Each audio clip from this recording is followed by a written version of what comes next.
Acara ini dipersembahkan oleh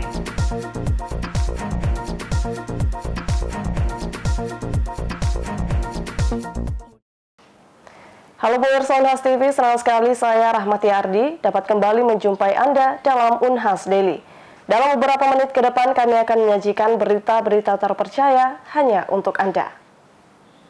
Di tengah meningkatnya kasus HIV di Indonesia termasuk di Kota Makassar, pertanyaan besar yang muncul adalah masihkah akses layanan kesehatan menjadi kendala utama?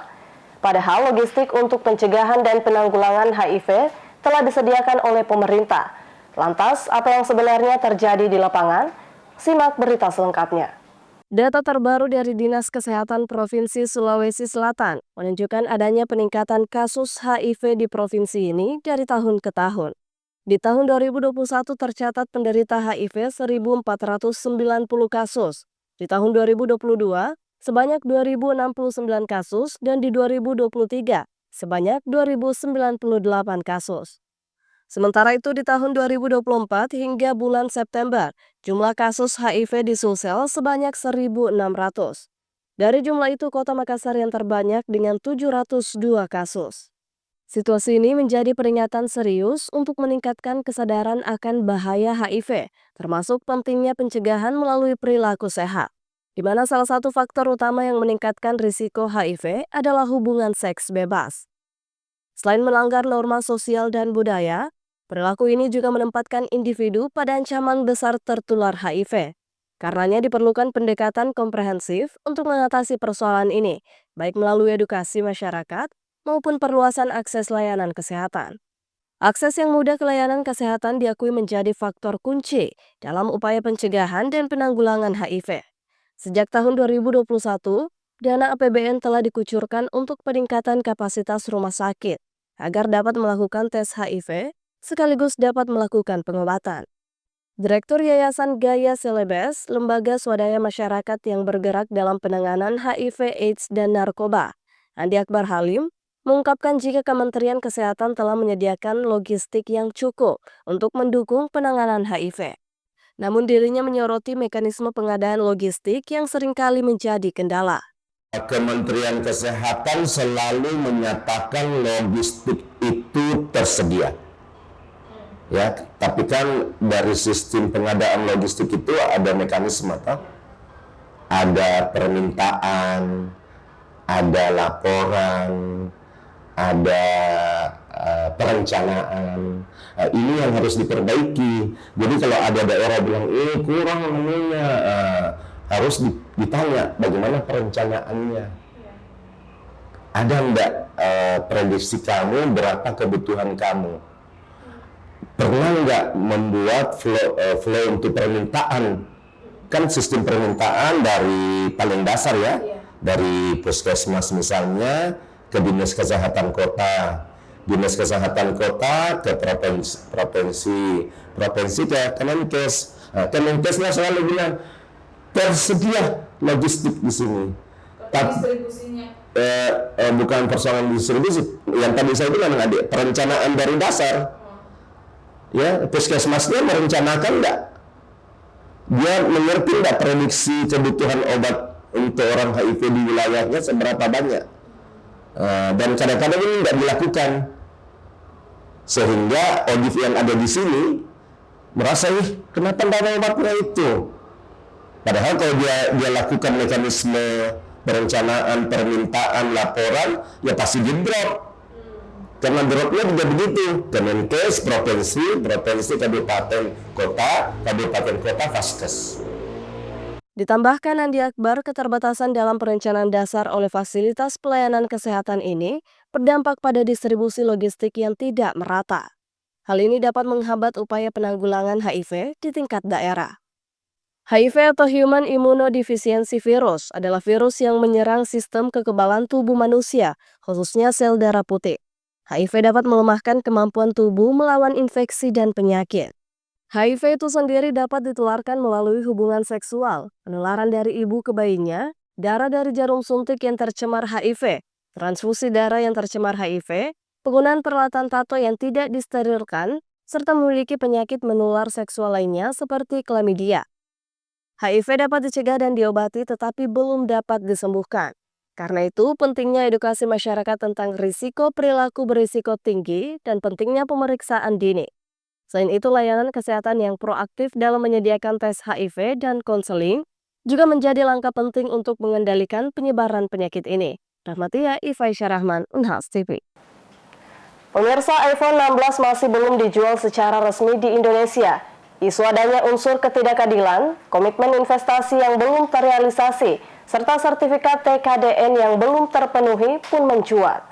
Bagaimana pandangan ekonom Unhas terkait hal ini? Simak informasi selengkapnya. Sejak resmi dirilis pada 20 September lalu, justru iPhone 16 dilarang untuk diperjualbelikan di tanah air. Pemerintah Indonesia melegalkan iPhone 16 di pasar nasional. Perusahaan ponsel pintar merek Apple ini belum menyelesaikan komitmen investasinya sebesar 100 juta dolar Amerika Serikat atau setara dengan 1,5 triliun rupiah. Selain itu, investasi Apple dinilai tidak memenuhi asas keadilan. Dilansir dari Detik.net, Menteri Perindustrian Menperin Agus Gumiwang Kartasasmita menyatakan, proposal investasi Apple tidak memenuhi asas keadilan. Ini dilihat dari perbandingan investasi Apple di negara-negara selain Indonesia, di mana perbandingan investasi merek-merek handphone, komputer genggam, dan tablet lain di Republik Indonesia, penciptaan nilai tambah, serta penerimaan negara dan penciptaan lapangan kerja di Indonesia masih kecil. Menanggapi hal tersebut, Wakil Dekan Bidang Akademik dan Kemahasiswaan Fakultas Ekonomi dan Bisnis Universitas Hasanuddin, Profesor Dr. Mursalim Nohong SE MSI menyebut, aspek keadilan tersebut memang harus dipertimbangkan untuk menciptakan kompetisi pasar yang baik. Menurutnya, jika keringanan hanya diberikan kepada satu perusahaan saja, maka perusahaan tersebut berpotensi untuk membentuk harga pasar. Nah, kalau saya seharusnya bukan hanya terhadap merek tertentu pemerintah memberikan keringanan atau dispensasi gitu kan, seharusnya kepada pelaku-pelaku usaha juga yang lain agar supaya tercipta satu kompetisi yang baik. Nah, kalau terjadi kompetisi yang baik, maka masyarakat akan mendapatkan manfaatnya. Dia akan mendapatkan produk yang berkualitas dengan harga yang terjangkau. Tapi kalau kita memberikan privilege kepada pelaku usaha tertentu, maka dia cenderung nanti akan menjadi satu perusahaan yang price maker. Dia yang mengatur harga. Ketua IK Manajemen Unhas ini juga membenarkan Menperin terkait dengan pertimbangan nilai tambah untuk negara, serta penciptaan lapangan kerja di Indonesia. Dirinya menegaskan dua hal ini harus menjadi pertimbangan utama dalam menentukan regulasi terkait dengan investasi di Indonesia. Nah, yang pertama misalnya adalah bahwa dia memberikan kontribusi positif terhadap pemerintah. Kalau kita lihat misalnya pajaknya memang memberikan kontribusi positif. Kemudian yang kedua adalah dia ikut serta memberikan kontribusi terhadap peningkatan penyerapan tenaga kerja. Nah, di sisi lain kan pasti adalah angka pengangguran akan ikut terkoreksi dengan adanya geliat dari perusahaan yang bersangkutan. Itu saya kira yang utama. Penyerapan tenaga kerja ini juga terkait dengan sertifikat tingkat komponen dalam negeri atau TKDN yang sampai saat ini masih belum diperoleh perusahaan milik Tim Cook ini. Ini merupakan TKDN jasa yang meliputi tenaga kerja, alat kerja, fasilitas kerja, dan jasa umum. Ifaisyah Rahman, Unhas TV. Pemirsa, hati adalah satu-satunya organ dalam tubuh yang dapat memperbaiki dirinya sendiri, lantaran memiliki kemampuan untuk meregenerasi hingga 70% dari jaringan yang rusak. Seperti apakah mekanisme di balik keajaiban ini terjadi? Berikut informasi selengkapnya. Hati berperan penting dalam sistem pencernaan dan detoksifikasi racun dalam tubuh. Ketika hati mengalami kerusakan, sel utama hati yang disebut hepatosit akan menggandakan diri untuk membangun kembali jaringan yang hilang. Selain menggandakan diri, hepatosit dapat menghasilkan kemokin untuk menarik sel imun, seperti makrofag dan neutrofil, untuk membantu membersihkan sel-sel mati. Mekanisme ini memungkinkan hati untuk berfungsi, meskipun sebagian besar jaringannya terkena kerusakan. Dijelaskan Sekretaris Divisi Gastroenterologi, Bagian Ilmu Penyakit Dalam, Fakultas Kedokteran Universitas Hasanuddin Makassar, Dr. Rini R. Bahtiar, SPPD KGEH, Mars Finasim. Regenerasi itu merupakan suatu mekanisme tubuh untuk memperbaiki sendiri organ hati dan semua bagian hati itu bisa memperbaiki dirinya masing-masing. Jadi bisa meregenerasi sampai 70%, hebat juga ya organ tubuh kita ini. Karena dia memberikan regenerasi itu kalau dia membentuk, ada sakit ya, ada sakit. Nah, regenerasi ini merupakan suatu mekanisme tubuh kita, hati ini, untuk memperbaiki dirinya. Jadi kalau ada yang rusak diperbaiki. Nah, semua bagian hati bisa memperbaiki dirinya masing-masing. Ya, yang memperlambat itu bisa dari usia ya. Untuk usia tua bisa lambat. Nah, kalau itu kan kita nggak bisa rubah.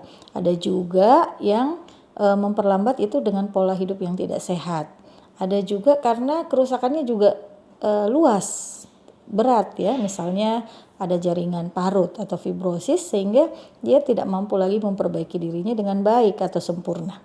Namun menurut dokter Rini, regenerasi tersebut membutuhkan waktu dan kondisi yang ideal. Stres, malnutrisi, dan infeksi dapat memperlambat proses penyembuhan. Faktor usia serta pola hidup yang tidak sehat dapat memperlambat regenerasi hati. Termasuk pula jika kerusakan pada hati juga telah luas. Dokter Rini menambahkan, hati merupakan bukti keajaiban tubuh manusia. Dan dengan perawatan yang tepat, organ ini dapat terus berfungsi dan menyelamatkan hidup kita. Feni Septiani Samuel, Unhas TV. Industri kargo laut menyumbang sekitar 3% emisi gas rumah kaca global. Sejumlah inisiatif kapal kargo ramah lingkungan pun bermunculan. Seperti kapal Prancis yang membawa kargo dari Eropa dan baru-baru ini berlabuh di New York. Simak laporan VOA berikut. Seperti kembali ke zaman keemasan perahu layar, kapal layar kargo Prancis Grand de Sail 2 mengangkut barang dari Eropa ke Amerika dengan energi angin. The idea was to reignite sail transportation in the 21st century. So to start building modern cargo sailboats that are 100% wind powered for the crossing of the Atlantic. Grand de Sail 2 baru saja menyelesaikan perjalanan 17 hari dari Eropa ke New York, membawa serta anggur, coklat, kopi, dan makanan lezat lainnya. You can see 6 barrels of rums, wooden barrel that we transport from France to France. It's just for the rum to move in the barrels, and that then to get this wooden taste and salty taste also, because here sometimes you can catch a wave and sea water, so that gives also a bit of salty taste to the liquor. Terlepas dari penampilannya, kapal itu baru berusia 2 tahun. Tujuannya adalah membuktikan kepada dunia bahwa kargo laut bisa ramah lingkungan. So this is a kind of electric store because the vessel is we try to full without starting any engine on any use of diesel oil. So we got under the hull of the vessel. We got some machines that are turning when the boat is sailing and that produce energy for the vessel. It's called in French hydrogenerator, and we also got solar panel on the boat. Saat ini, industri maritim bertanggung jawab atas sekitar 3% emisi gas rumah kaca global. Kapal-kapal Grand de Sail nyaris tidak beremisi karena menggunakan energi angin. Okay, so we are in one of the 4 holds of Grand Sail 2, the cargo sailboat of the company Grand Sail. So in these holds we can load actually 60 pallets, US size, which means that in the total vessel we can have more than 240 pallets, which equals to approximately 350 tons. Angka itu cukup tinggi, tetapi tidak mendekati ratusan ribu ton yang dapat ditampung oleh beberapa kapal induk diesel terbesar. Namun ide di balik perahu layar ramah lingkungan ini adalah untuk menarik perhatian pada perubahan iklim dan cara untuk memperlambatnya. Kapal ini diisi dengan teknologi modern dan diawaki oleh 8 orang. Pelayaran antara Eropa dan Amerika memakan waktu 10-20 hari bagi kapal bertenaga diesel. Sementara kapal ramah lingkungan ini memakan waktu 17 hari, asalkan tidak berhenti di Amerika Selatan untuk kopi dan kakao. Dari Washington DC, saya Rio Tuasikal dan tim VOA. Baik pemirsa, berita tadi sekaligus menutup perjumpaan kita pada hari ini. Terus saksikan Unhas Daily hanya di Unhas TV. Saya Rahmati Ardi mewakili kru yang bertugas, pamit undur diri dan sampai jumpa.